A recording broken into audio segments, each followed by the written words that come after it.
Today we will talk about love and relationships.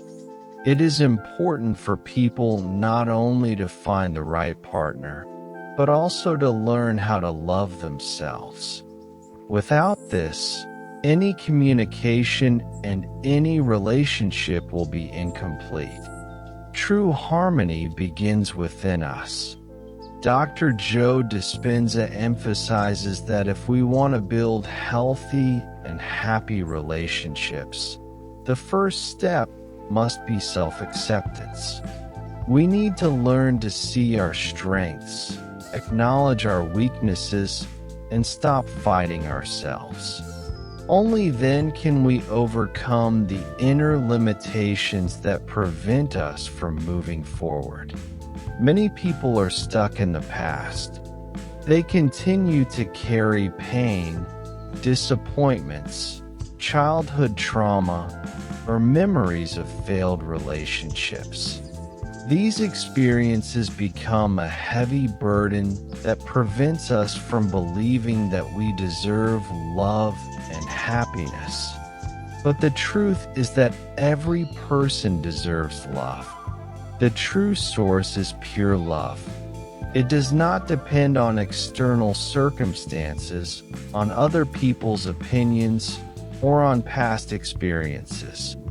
The more we open ourselves to this love, the more we are able to share it with others. People who hate themselves inevitably project hatred onto others. Those who are angry with themselves will be angry with the world. And those who are grateful for their lives and know how to love themselves naturally give love to the world. To find true love, we must let go of everything that is not love. Old resentments, accumulated anger, dissatisfaction with ourselves and others. This requires inner work, but it is precisely this work that frees us. When we release negativity, we become free and open to harmony, gratitude. One of the main tasks of inner work is learning to manage our energy and attention.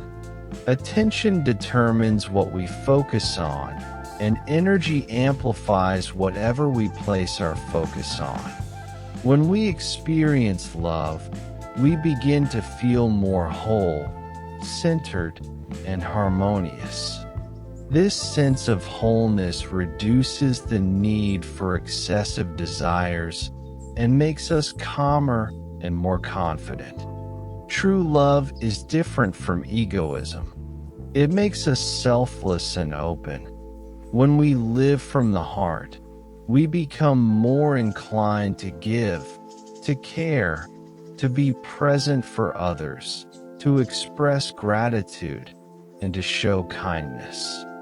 This state of consciousness is the creative center, the place where opposites meet and polarities unite. This is where unity begins and our divine nature is revealed. If you reflect on how many times during the day you truly experience love, and how much time you spend in other emotions, resentment, impatience, disappointment, judgment, or jealousy, it becomes clear that most of the time we live in a state opposite to love. But it is important to understand fear, pain, suffering, anger, hatred, and hostility are not the opposite of love.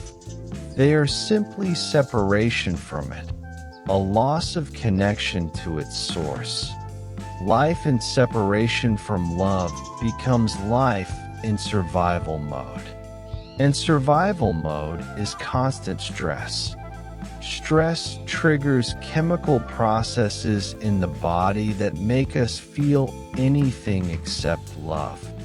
As a result, people spend most of their time in emotions that distance them from harmony and inner peace. We succeed only at what we practice.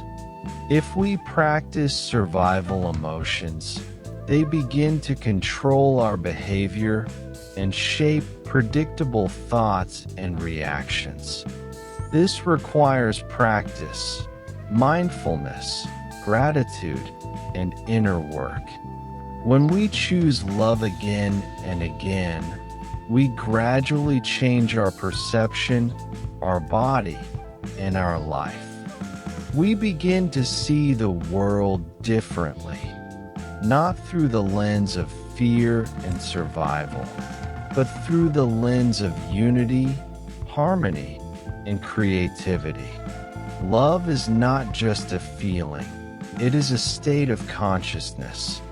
It is an energy that unites opposites and creates wholeness. And the more often we practice love, the more it becomes our natural state.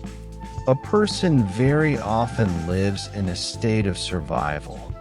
It is a familiar mode that we return to again and again, sometimes without even realizing it. In such moments, there is no room for creativity, no time for communication, learning, or cooperation. All attention is focused on running, fighting, or hiding. Survival makes us selfish. We indulge our desires, take pride in ourselves, elevate our ego, and feel self-pity. Everything revolves around the personal self, around preserving ourselves. It may seem that if I am okay and happy, then others can be happy too. But in reality, when we are in survival mode, we experience intense emotions and do everything we can to get rid of them. This state deprives us of the ability to love, to open our hearts, to learn, and to grow. It puts us at a disadvantage because we lose our capacity for growth and for real relationships. That is why it is so important to understand that survival is not a rare exception, but a frequent reality. We encounter it at work, in family life, in relationships, and in communication with friends and colleagues.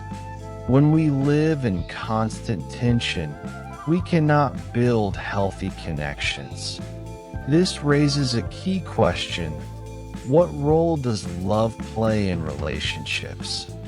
If I have had a positive experience with someone, I see them as close, pleasant, familiar. These feelings generate sympathy, energy, connection, camaraderie, and alliance. This is what healthy relationships are. As long as we value one another, they will develop and bring positive results. But if we are dealing with someone who betrayed us or caused pain, memories of that person evoke completely different feelings. Everything depends on the experience we had, and it is precisely this experience that shapes our perception and emotions. Therefore, when we live too often in survival mode, we risk becoming stuck in negative memories and emotions, which prevents us from creating new, healthy connections. The stronger the emotion we feel toward another person, the more attention we give them. And where attention goes, energy follows. We seem to give away part of our power, part of our inner resource, to maintain these emotions and keep the past alive. As a result, reality remains the same, because the energy does not change, and we ourselves anchor it in old memories. Every person has their own story. For some it is light, for others it is difficult, but every story has an ending. The present moment is an opportunity to tell something new, to create a new future. If a person wants to change their life, it is important to understand this. They have not changed since the moment the event occurred. They are still experiencing the same emotions they felt 20 years ago, and their personality is stuck in the past. To leave this state, we must transcend the emotion. Meditation becomes a tool for going beyond the habitual self.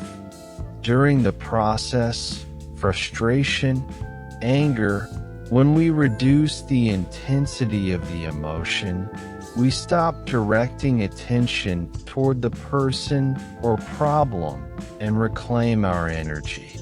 This energy becomes our own field. We no longer give it away to others. We use it for creation, healing, and a new future. This is how forgiveness is born. When an emotion loses its power, we stop clinging to the past, and life truly begins to change. We begin to gather our energy back, forming our own electromagnetic field that gives us strength for creativity, healing, and forward movement.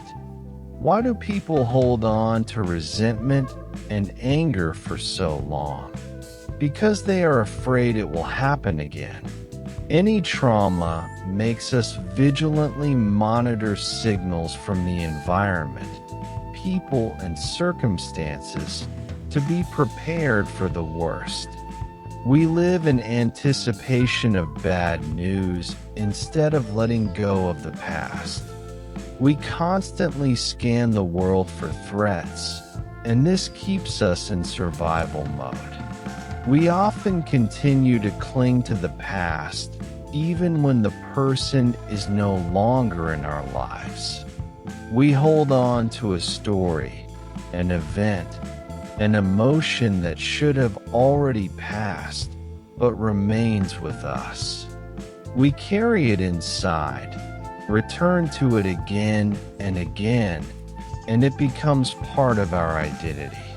It seems that behind resentment there is something more, and we do not let it go because we believe that remembering will protect us from repeating the pain. But in reality, we are only holding ourselves in an old state. To be free, we must learn to withstand this inner tension.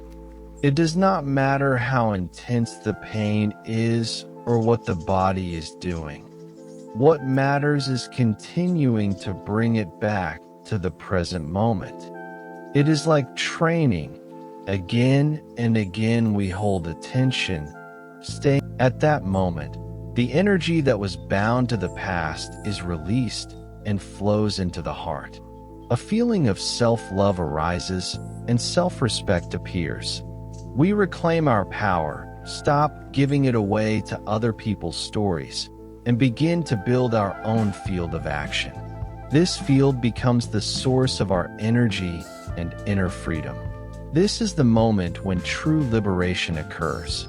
Energy is no longer tied to someone else's story. It belongs to us. We become capable of creating, healing, and moving forward.